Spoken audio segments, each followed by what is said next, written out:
Dialogue A. We heat the water, and when its temperature reaches 100 degrees, it starts to boil. Excuse me, Mrs. Brown, can the temperature of the water get higher than that if we keep increasing the heat? No, at least not under normal conditions. At 100 degrees, water changes into steam. It's just what happens when we boil water in a kettle, isn't it? Exactly.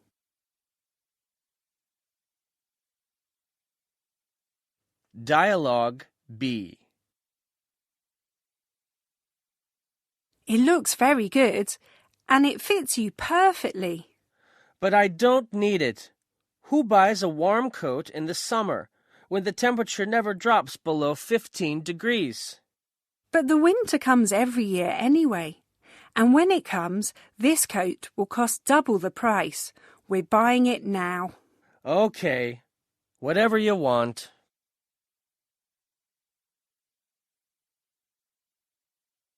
Dialogue C. When did you say you first felt unwell? In the morning, I woke up and started to cough, and I have a sore throat. Okay, my assistant will take your temperature, and then I'll examine you. Could you take that seat, please? Okay, thank you. Dialogue D. They've got a wonderful collection of old books and manuscripts. Yes, look! This book dates from the 18th century. The pages are yellowish. There are even older books here. I think it must be difficult to take care of such delicate exhibits. Yes, low and high temperatures, as well as sunshine and humidity, are very harmful to them. Have a look at this one. Can you read the name of the author on that one?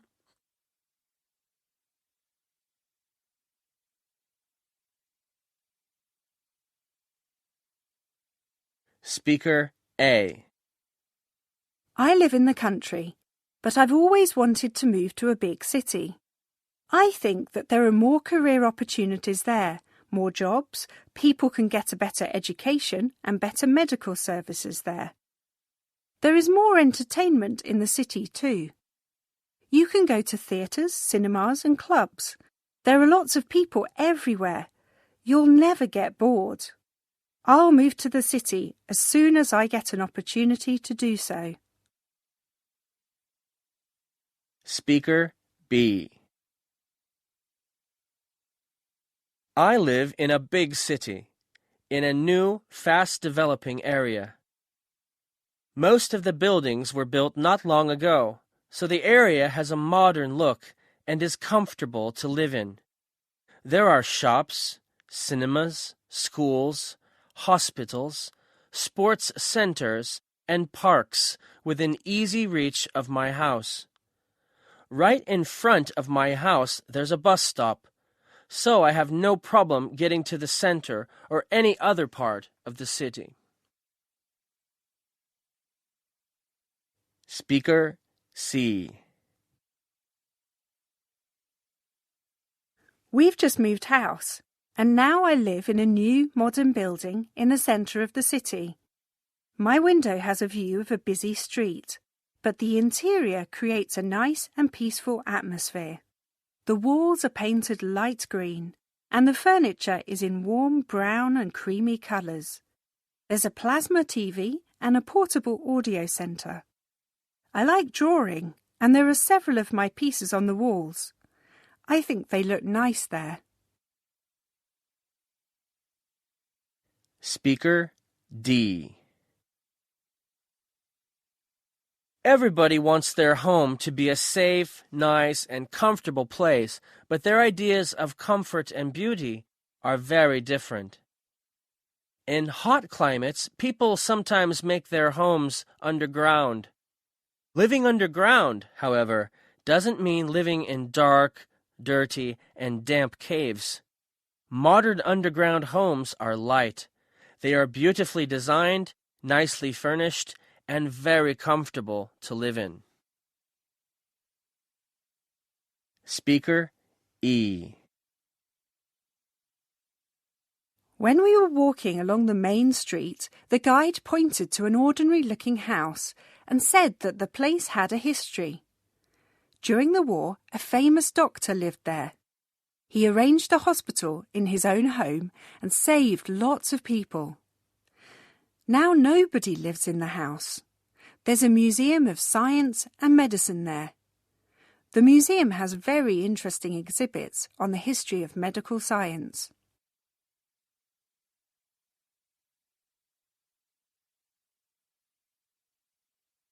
Hi, Jim. I didn't see you in the morning class. Did you come late? Hi, Kelly. Yes, I was late. Ms. Smith talked to me really seriously about that.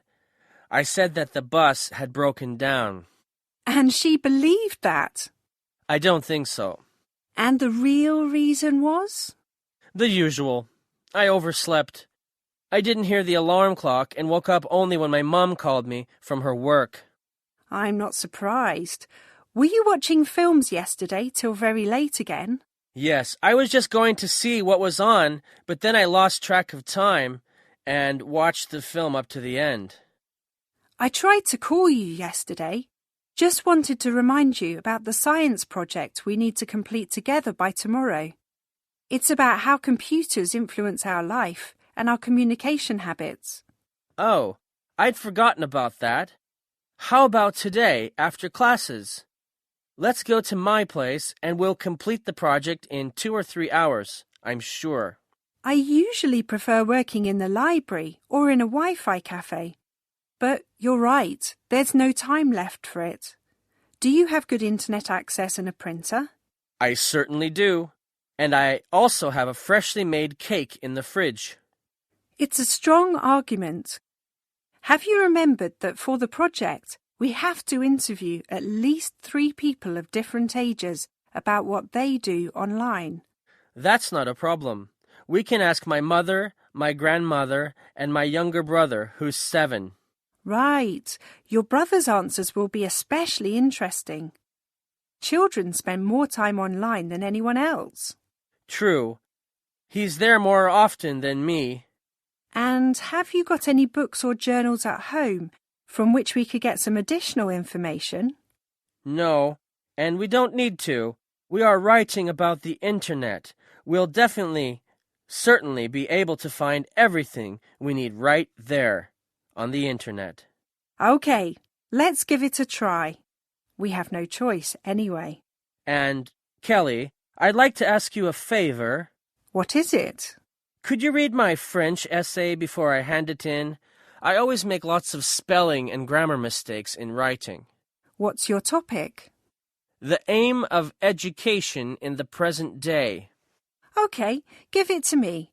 I've only got a few minutes before the bell.